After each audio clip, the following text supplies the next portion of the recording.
Bonjour à tous chers amis, aujourd'hui je vais vous faire une petite vidéo sur l'équilibre contre l'extrémisme où on va développer l'obsession du toujours plus qui peut nuire à vos objectifs personnels mais aussi à votre épanouissement et que parfois faire moins peut vous apporter plus. On commence avec le premier point, le mythe de l'extrémisme productif. Aujourd'hui, il y a une grosse tendance de travailler plus, vous lever tôt le matin, vous surmener, vous sacrifier toute votre vie, peut vous apporter énormément comparé à quelqu'un qui va rester chez lui, regarder Netflix dans son canapé, aller chez McDo, manger de la malbouffe, se lever tard, se coucher tard.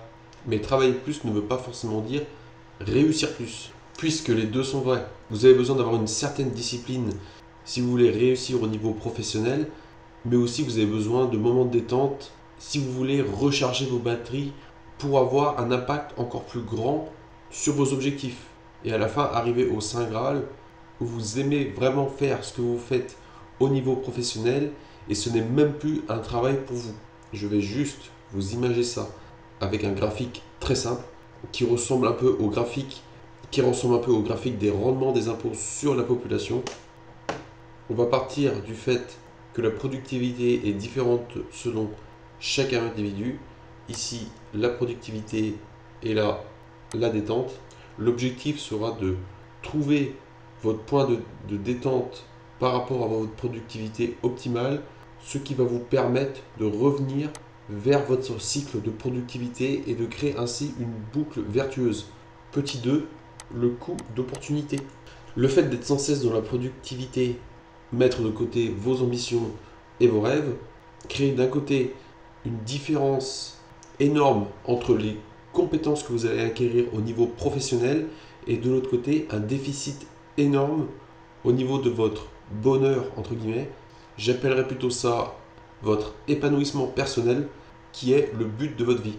En capitalisant la moitié du temps sur vos objectifs personnels et en ayant des stratégies aussi poussées qu'au niveau professionnel, vous allez pouvoir réussir vos objectifs personnels, même si vous ne réussissez pas vos objectifs professionnels, puisque vous le savez, au niveau professionnel, ce n'est pas sûr que vous allez atteindre le succès.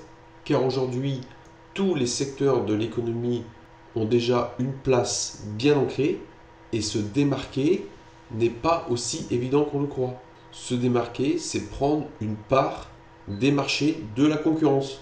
Donc, comme vous le savez, quand vous commencez une entreprise, il y a une phase de plateau avant qu'il y ait un petit décollage.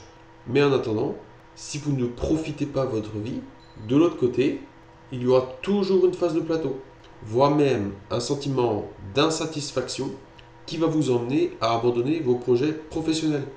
Si vous consacrez un peu de temps à réaliser vos rêves, qui ne se réaliseront pas si vous ne réalisez pas vos projets personnels, projets professionnels, puisque vous le savez, il y aura besoin d'argent comme moteur pour s'acheter du temps de liberté, l'un n'ira pas sans l'autre. Vous n'y arriverez pas. L'un n'ira pas sans l'autre. Aussi, partons du principe qu'on est des êtres changeants, nos envies évoluent et nos besoins. Si à 20 ans vous avez par exemple un objectif d'indépendance financière et qu'à 40 ans vous n'avez toujours pas mis une seule action en place, même la plus petite, à 40 ans, vous aurez un gros sentiment d'insatisfaction. Je prends l'exemple d'un investissement dans le S&P 500 de 50 euros mensuels sur une période de 15 ans, vous emmène déjà un capital de 13 341 euros. Pour moi, tout le monde est capable de mettre 50 euros. Et ceci, c'est totalement passif. Vous pouvez le mettre tous les mois, vous n'avez rien à faire après. C'est pas de l'immobilier où il faut avoir quand même des stratégies assez avancées si vous voulez performer. Ça, c'est ultra simple. C'est pas pour vous dire de faire ça, c'est juste pour vous montrer l'effet des intérêts composés quand on met des petites actions en place quotidiennes.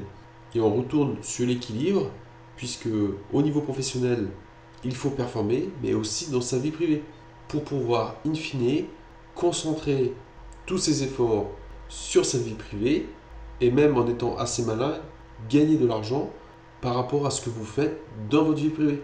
Donc, ici, du côté productif, ce sera pas forcément ce que vous aimez, mais ici, ce sera vraiment ce que vous aimez. Ici, du côté productif, ce seront des activités professionnelles que vous n'aimerez pas vraiment, mais quand vous commencez, vous serez bien obligé de faire si vous voulez creuser un petit peu votre trou et gagner en compétences, pour switcher vers des activités que vous aimez et essayer de trouver des moyens de les monétiser, afin d'arriver dans un Pareto 80-20 où vous faites 80% de choses que vous aimez pour 20% de choses que vous n'aimez pas. Et petit 3, un point important, laissez-vous le temps. Voilà, c'est pas une compétition. On voit maintenant beaucoup d'entrepreneurs sur internet, ils ont réussi à 15 ans, à 16 ans, bientôt ça va être à 13 ans, à 10 ans. Mais laissez-vous le temps.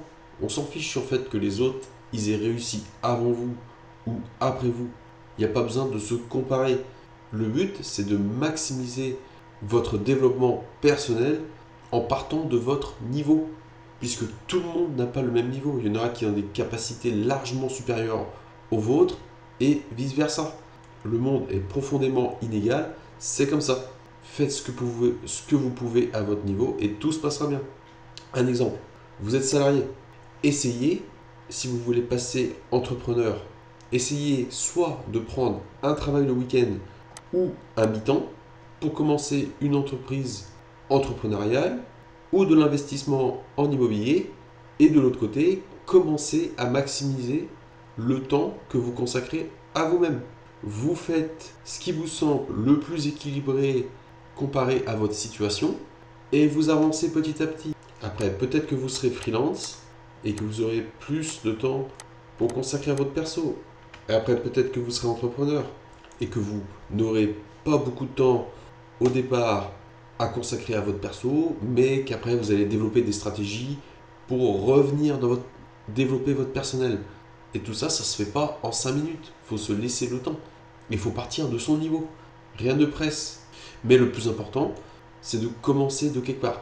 Voilà. Si cette vidéo vous a été utile, merci de me laisser un like. Et je vous invite à regarder en description. J'y ai mis des ressources qui pourront vous permettre d'avancer au point de vue personnel comme professionnel. Et je vous dis à plus tard. Ciao!